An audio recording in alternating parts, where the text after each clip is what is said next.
What's going on, guys? Tower number 9 here, and today we're going to be looking at the top 5 riskiest cards in Spark of Rebellion. Let's get into it. So, number 1 here, this is actually an honorable mention. This doesn't count as one of the 5. I have 5 cards plus this, but honorable mention is for a cause I believe in. So, this is a 3-cost aggression heroism event. And reveal the top 4 cards of your deck. For each heroism card revealed this way, deal 1 damage to an enemy base. You may discard any of the revealed cards and put the rest back on top of your deck in any order. So direct damage to base is really valuable in this game for an aggro deck, and this card can deliver if you hit. You have to hit multiple heroism cards to get good value. You're really looking to try to hit 3 or 4. You're happy if you do 3 or 4 damage with this. So you're looking to hit 3 or 4 heroism cards. And in a normal build, this is very risky and unreliable. But the reason that this is actually an honorable mention and not what I would consider one of the top 5 riskiest cards is that the upside of this card is so good that people build their entire deck around it and it becomes not actually risky. So if you're looking at some of the Sabine aggro decks that have been doing well recently, you'll find a bunch of those decks have 3 to 6 total non-heroism cards in the main deck. And when you're running stuff like that, your odds of hitting 3 or 4 heroism cards with For a Cause I Believe in are often 95% and up, depending on the specific cards that you've seen and not. It'll get worse if you haven't seen any of your non-heroism cards. It'll get better if you have seen them. But once you have a deck that's really built around it, it doesn't become that risky at all. Though there is still kind of a problem if you need it to deal the 4 damage. So in my recent store showdown win with Aggression Sabine, I did have one game where I needed this to land for 4, and I did get it. But I think.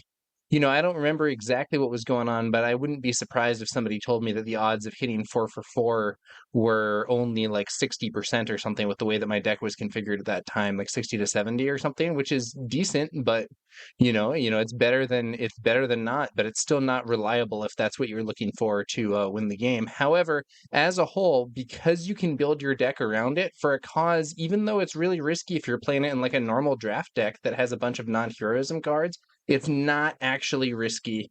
Or it's not one of the riskiest cards at the very least when it's in the context of a constructed build. So, that's honorable mention there For a Cause I Believe in, and we're going to move on to what I do consider some of the riskiest cards in the set. The first one that we have here is Don't Get Cocky. So this is a card that allows you to have a potentially quite strong removal event, but it has this push your luck mechanic. So it's a 4-cost cunning event. Choose a unit, 1 at a time, reveal cards from your deck until you choose to stop or have revealed 7 cards. If the combined cost of the revealed cards is 7 or less, deal that much damage to the chosen unit. Put the revealed cards on the bottom of your deck in a random order. So basically, you're going to be flipping the top card of your deck, and you can keep doing that until you get a maximum of 7 cards revealed, or you just choose to stop. And the problem with this is that if the combined cost of the revealed cards is above 7, then the card actually doesn't do any damage and you don't get any value out of it. So if you get the optimal 4 for 7, that's very efficient. You can compare that to like Takedown, which is a 4 for 5, more or less. Open Fire is a 3 for 4. So a 4 for 7 is quite efficient. But how likely are you to do that? If you are at 5 damage or 6 damage, are you really going to risk doing 0 damage to flip another card?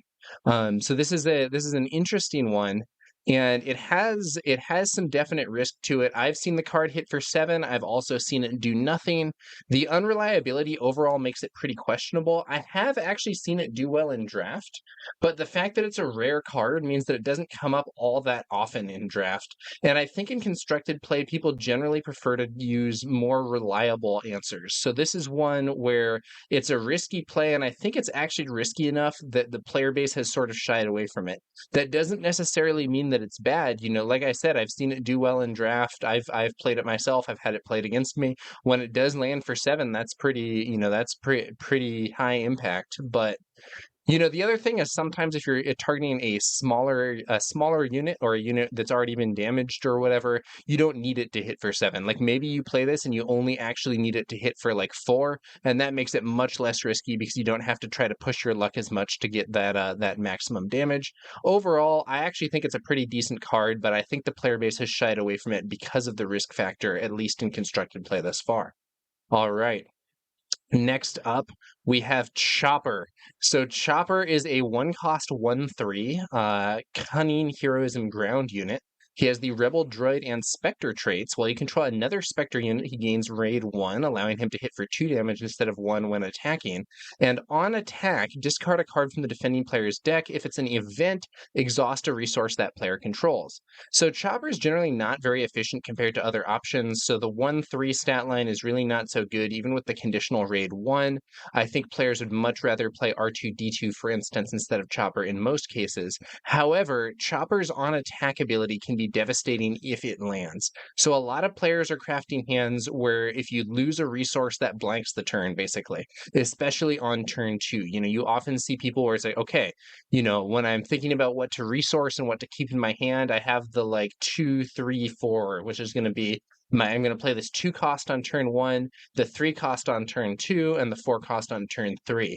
Well, if Chopper shows up and his ability lands and exhausts one of your resources before you have a chance to use it, and you had a 3-cost card in hand and not a 2-cost card in hand, you might just be skipping your turn. So the dream of blanking your opponent's turn 2 seems really exciting, and it can be great if it hits. But the problem is a blind top deck looking for an event typically has less than a 30% hit rate.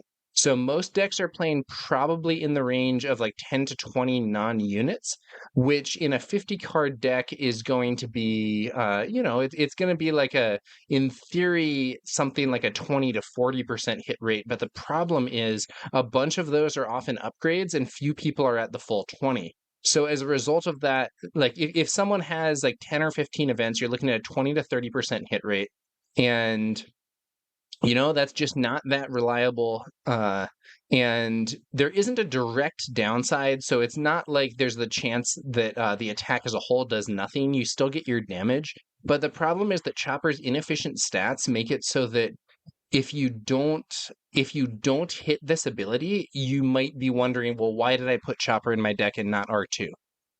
So he ends up being pretty risky, and I think unfortunately this is a card that has broadly been pushed aside. You're not really seeing Chopper, even in Harris and Dula decks, they're often removing it. We're not seeing like Cunning Sabine builds run Chopper, and these are decks that I think if Chopper were a strong card, it would be very appealing to them both for having a cheap early unit and for thematic reasons. But as a whole, Chopper has kind of fallen by the wayside, and I know like Rebel Resource was using it a while ago, but I think he's off it these days. Overall, not a card that I think is all that popular because that discard from the defending player's deck is just not reliable. Okay. Next up, Force Throw. So Force Throw is an interesting one. It doesn't have any sort of top deck mechanic, unlike some of these other cards that we've shown, but it has something that makes it really risky when targeting the opponent. So this is a 1-cost aggression event. Choose a player. That player discards a card from their hand. Then if you control a force unit, you may deal damage to a unit equal to the cost of the discarded card. So the dream scenario is that you use this on your opponent, they discard something expensive, and then you get to do a lot of damage that will also take out one of their units, and you get a 2-for-1. This can be really good, and it becomes more of a risk if the opponent has a lower overall cost curve. The worst case is that you play this against an aggro deck and they discard a metal ceremony, which costs 0, so you get to do 0 damage. But you could also play this and someone is playing a more expensive deck and they have to discard like Redemption Medical Frigate or something. You hit them for 8, which is pretty sweet. Overall, the Force Throw targeting the opponent, especially when you don't know what all they have in hand, which is most of the time, is, in my opinion, a very risky play, but one that can have a big payoff if you do get the 2-for-1, both removing the card from hand and defeating an important unit. But one note about Force Throw that means that it's not always a risky card is that you can get the removal to work reliably by discarding one of your cards instead, because it does choose a player. So one thing that you can do is if you have a Redemption Medical Frigate in hand, you can Force Throw, discard your own thing, and get a guaranteed 8 damage for 1, which is pretty sweet. It's just that it costs you 2 cards to do that. So Force Throw is an interesting one. It doesn't have to be a risky card, but if you're going for that max value, targeting the opponent and trying to get the 2 for 1, it does become risky, at least if you don't know what's in their hand. All right, next up we have You're My Only Hope, which is one critical top deck to potentially get a big discount or potentially just be a wasted play. So You're My Only Hope allows you to play a card at a steep discount. It's a 3-cost heroism event. Look at the top card of your deck. You may play it. It costs 5 less. If your base has 5 or less remaining HP, you may play it for free instead. So the dream scenario with this one, I think, is often going to be like, let's say I play this on turn 2, I hit a 5-cost unit, I develop a really strong unit, and now my opponent is in trouble. Let's say I get Zeb Aurelios out on turn 2. That can be a big problem for a lot of builds. And the problem with You're My Only Hope, though, is it's a 1-card top deck. And you could get a 5-cost unit for 3, but you could also get a 1-cost unit. You could hit R2-D2. You could hit, Alliance X-Wing, something like that, that actually costs less than You're My Only Hope. Additionally, there's a risk that you would hit something that was so expensive that you couldn't play it even with You're My Only Hope. So let's say you play it on turn 2 and you hit home 1. And because home 1 is so expensive that even with the cost reduced by 5, you still wouldn't be able to play it, it ends up being a wasted play. This is considerably more difficult to build around than some others. So we were talking earlier about how with For a Cause I Believe In, you can play a large number of heroism cards. With You're My Only Hope, I mean, you could play more 5-costs than normal, but you're probably still going to try to have a fairly normal cost curve in other aspects of the deck, especially because, if you had all 5 costs, you wouldn't be able to play anything on the first turn. So you can build around it to some degree, but even still, it's pretty risky. In theory, you could make it more reliable by using R2-D2, Ezra, For a Cause I Believe In, other things that can look at and even rearrange the top card of your deck in order to improve the odds or give you information so you know that it's locked on, there's that powerful unit on top that you're going to be able to play cheaply.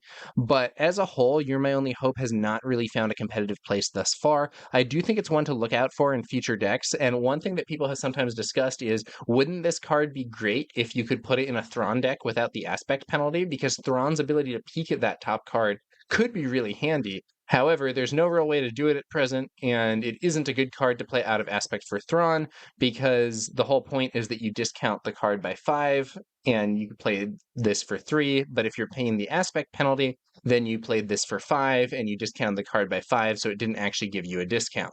However, one to look out for in future decks, if we do see a heroism leader that has a similar ability to Thrawn's to look at those top cards, that could make this card a lot more reliable and make it a powerful option for kind of accelerating your cost curve. All right, and last but not least, my 5th pick for one of the riskiest cards in Star Wars Unlimited is Traitorous. So Traitorous also has no top deck aspect to it. There's no direct luck to it at all, but Traitorous is either amazing or awful depending on how your opponent replies. So this is a 5-cost command upgrade. When this upgrade becomes attached to a non-leader unit that costs 3 or less, take control of that unit. This is really, really useful. You can not only remove a powerful opposing unit, but you gain that for your side. That can be huge. But when this upgrade becomes unattached from a unit, that unit's owner takes control of it.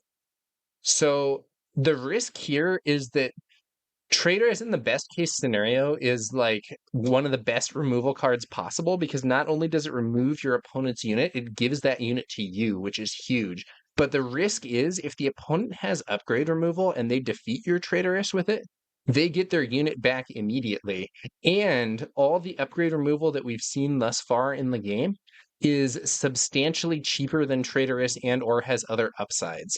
So as a result, if you play Traitorous and let's say the opponent has a Green Squadron A-Wing that's been buffed by a wing leader, and you play Traitorous and steal it. That's huge. And not only did you remove a really powerful unit, you gained it for your side. That's like a giant reversal. However, if your opponent then plays a Disabling Fangfighter and defeats your Traitorous and gets their unit back, that's like basically it's close to losing the game immediately for you. It is so, so bad to have someone immediately discard a Traitorous, especially because, Disabling Fangfighter costs 2 less than Traitorous and gives the opponent a unit. Confiscate costs 4 less than Traitorous. Aggression only costs 1 less than Traitorous, but can defeat it and defeat another upgrade and do an additional effect all at the same time. It's so risky to play because it is so directly countered by the upgrade removal options. And as a result, at least in closed deck list events, which is most of the kind of smaller scale, less like big competitive events that we've seen thus far, Traitorous is super high risk, super high reward a lot of the time. However, it is safe if you know your opponent has no upgrade removal. And in open deck list events, that can mitigate things somewhat. Now, if they have upgrade removal in the sideboard, it creates some ambiguity.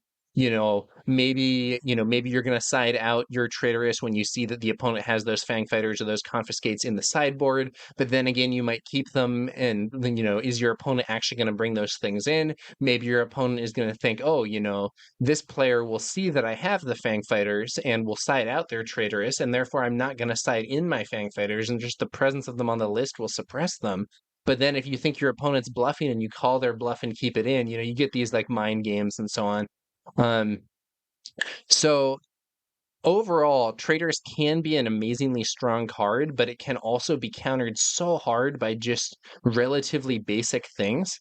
And I think this is actually one that's poised to maybe get worse because it seems like there's going to be a major upgrade focus in Shadows of the Galaxy. And I think that if that causes people to run more upgrade removal, the odds of having your Traitorous get defeated become higher and it just becomes a much riskier card. So as a result, I'm not sure that it will do great in the Shadows meta. I already consider it a really risky play in closed deck list formats, at least if you're against an opponent that you think has a good chance to be running upgrade removal. And I think that will only become more pronounced in the future. Now, one note though is right now, not many people are main decking Confiscate, and some aggression decks are main decking Fangfighters or Aggression or similar. But, against certain color combinations, unless someone's main decking Confiscate, you can play this with more confidence. However, if the opponent is playing in some deck, like let's say they're playing Chirrut and they want to put Jedi Lightsaber on Yoda and do plays like that, maybe they brought that Confiscate or that Fangfighter into the main deck. I know I've been main decking Fangfighter in some of my Chirrut builds, and I think I've seen people play Confiscate in Luke Green and stuff before, so there really is a lot of risk to playing Traitorous, but a lot of reward too if you get the steal on a valuable unit, especially if it's buffed. It could be big. All right. So those are my picks for the 5 riskiest cards plus 1 honorable mention in Spark of Rebellion. What do you think about these? Are these worth the risk? Do you think they're worth it? Do you think they're not worth it? Do you think there are ways to build around some of these that I didn't mention that seem like they can enable some cool stuff? Do you have your own nominations for the riskiest cards? Let me know in the comments below. And yeah, that's going to do it for this one, guys. Thanks to you all for watching, and we'll be back later with some more Star Wars Unlimited content. I will catch you guys later.